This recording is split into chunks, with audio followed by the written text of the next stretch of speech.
Assalamualaikum warahmatullahi wabarakatuh.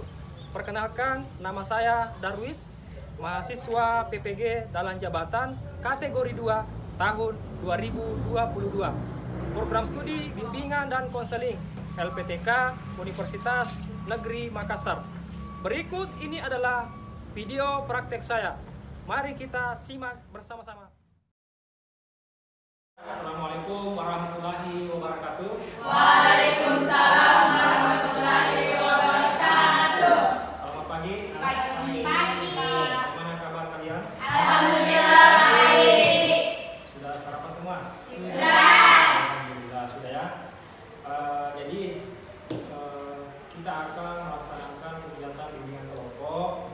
Tapi sebelum kita memulai kegiatan kita, saya meminta kepada kalian, di antara kalian untuk memimpin doa. Siapa yang bersedia? Oke, silakan. Sebelum kita memulai kegiatan hari ini, mari kita berdoa menurut agama dan keyakinan masing-masing. Berdoa dimulai.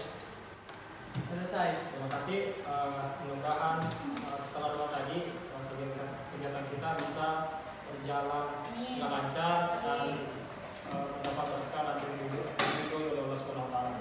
Amin. Kalian ini sudah baku kenal ya? Belum? Belum. Belum ya? Oke, kalau begitu kita akan perkenalan. Nama saya Darwis, biasa dipanggil Awis. Cita-cita sekarang, saya kan sekarang sudah jadi guru ya. Oke. Mulai dari mana? Dari sebelah sisi kanan saya. Perkenalkan, nama saya Berarti. Saya Jadi dokter.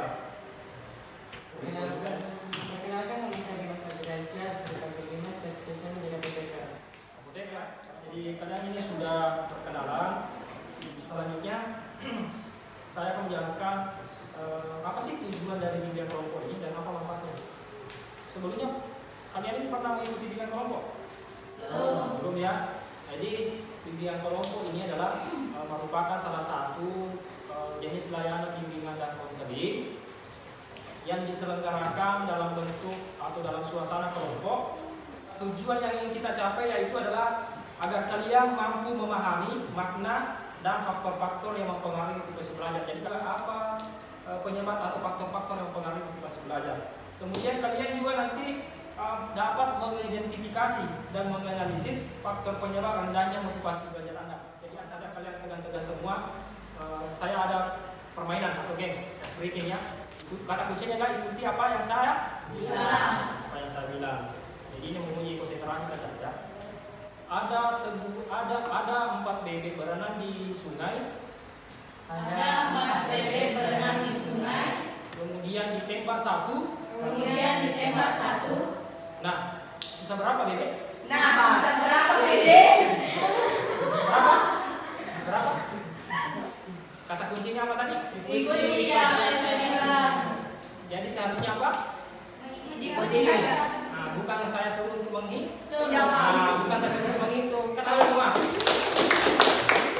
Ini kan sudah tidak tegang ya? Sudah press semua ya? Sudah press.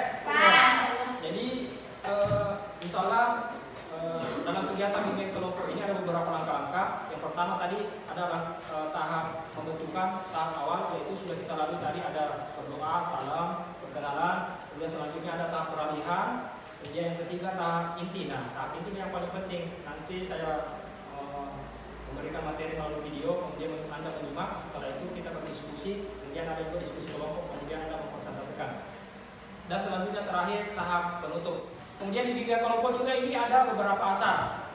Yang pertama asas kesukarelaan. Kemudian asas keterbukaan. Apa itu asas keterbukaan? Kalian menyampaikan pendapat itu secara terbuka. Kemudian ada asas kenormatifan.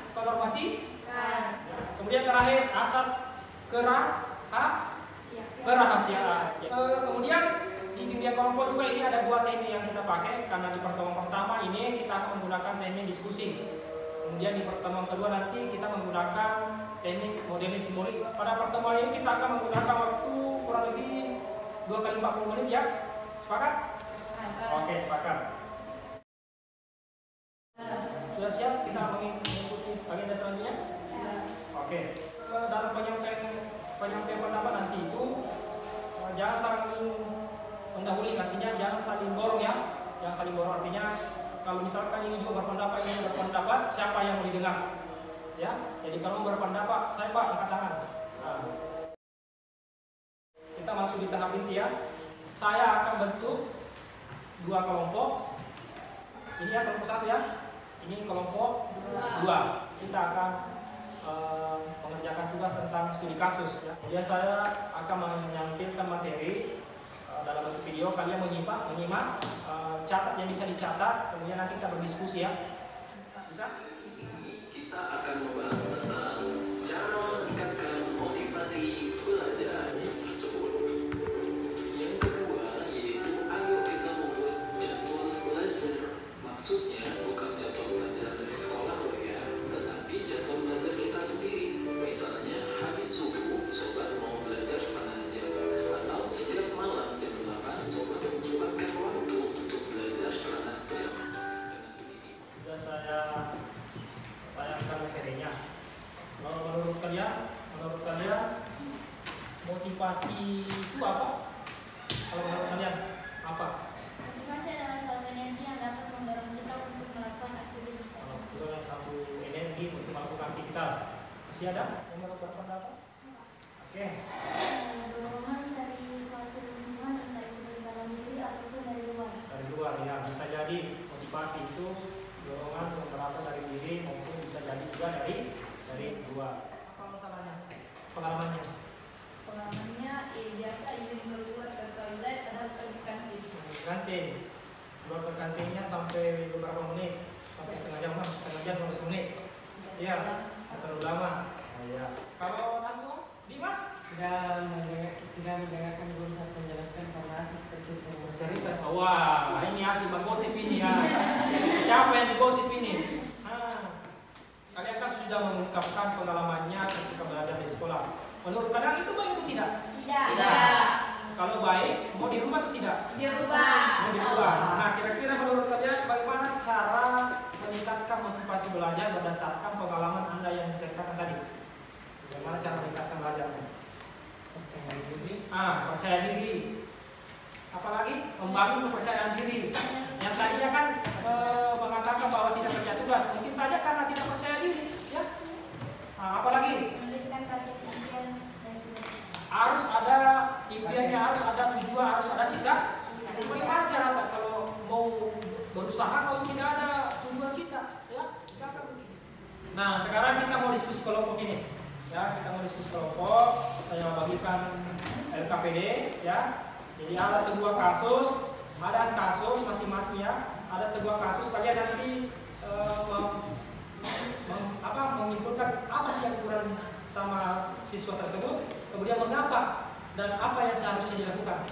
Betul ya? Kenapa tidak masuk sebuah jawaban sederhana jadi malas? Kenapa Rudi malas? Karena memiliki lingkungan pertemanan yang Jadi dia sama Anu. Karena kenapa? Sama Anu.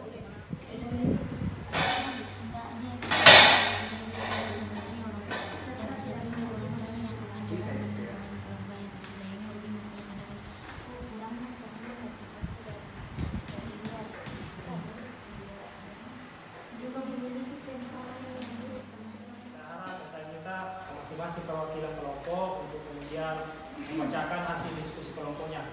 Mulai dari kelompok 1, siapa yang mau mewakili? Siapa membacakan? Oke. Assalamualaikum warahmatullahi wabarakatuh. Waalaikumsalam warahmatullahi wabarakatuh. Nah, fokus yang mendengarkan ya, fokus mendengarkan. Boleh juga. Saya perwakilan dari kelompok 1 ingin menyampaikan hasil diskusi kami ya tentang memperhatikan cerita tentang Rudi di atas. Rudi adalah anak pertama dari 3 bersaudara. Adiknya masih kecil-kecil. Rudi adalah harapan satu-satunya orang tuanya. Dilakukan Rudi memilih lingkungan pergaulan baru yang lebih baik. Sekian dari diskusi kami, kurang lebihnya mohon dimaafkan. Wabillahi taufiq wal hidayah. Wassalamualaikum warahmatullahi Oke, tepuk tangan dulu untuk kelompok 1. Memperhatikan cerita tentang Rudi, timbul pertanyaan kenapa Rudi malas? Ya, Rudi malas karena tidak memiliki motivasi belajar. Mengapa demikian tidak memiliki motivasi belajar? Karena Rudi tidak mempunyai tujuan cita-cita yang baik. Ada di situ dibahas cita-cita. Nah, tidak ada kan? kemudian tidak memahami keinginan orang tuanya. Sekarang kalian ini kan sudah berdiskusi kelompok ya. Nah, sekarang ada lagi LKPD-nya. Ini LKPD-nya tugas per individu. Ya, tugas per individu. Ini dikerja masing-masing ya.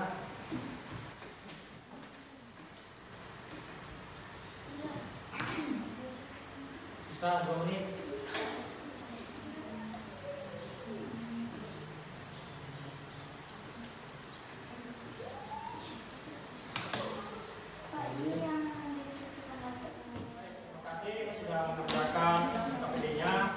Setelah mengikuti kegiatan bimbingan kelompok ini, kira-kira ada nggak pemahaman baru atau apa yang kalian dapatkan dalam proses kegiatan bimbingan kelompok ini? Ada nggak pemahaman baru?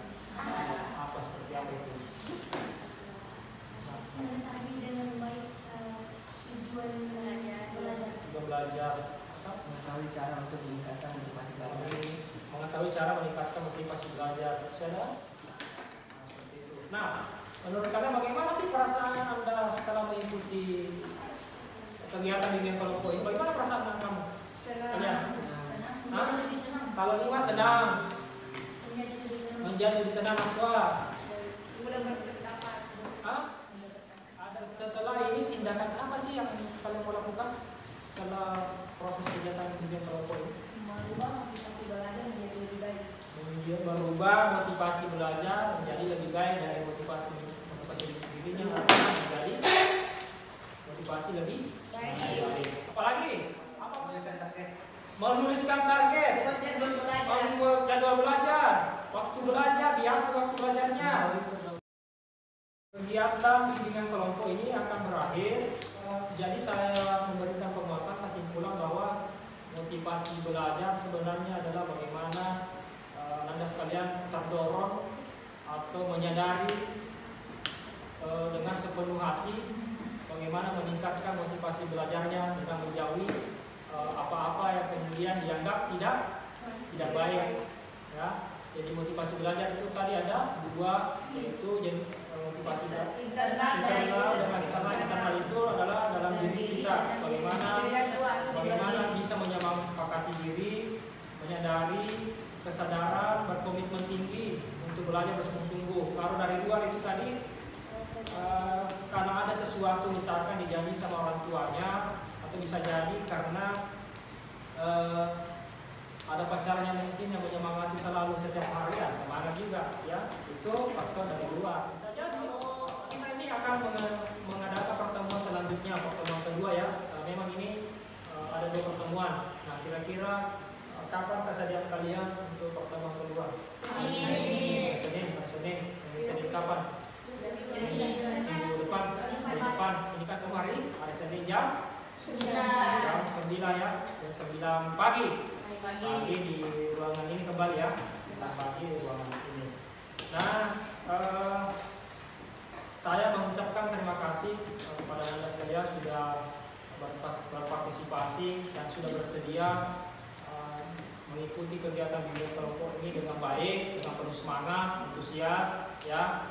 Dan sebelum kita mengakhiri kegiatan ini, saya meminta lagi kesediaan dari kalian untuk memimpin doa sebelum diakhiri kegiatan. Siapa yang bersedia?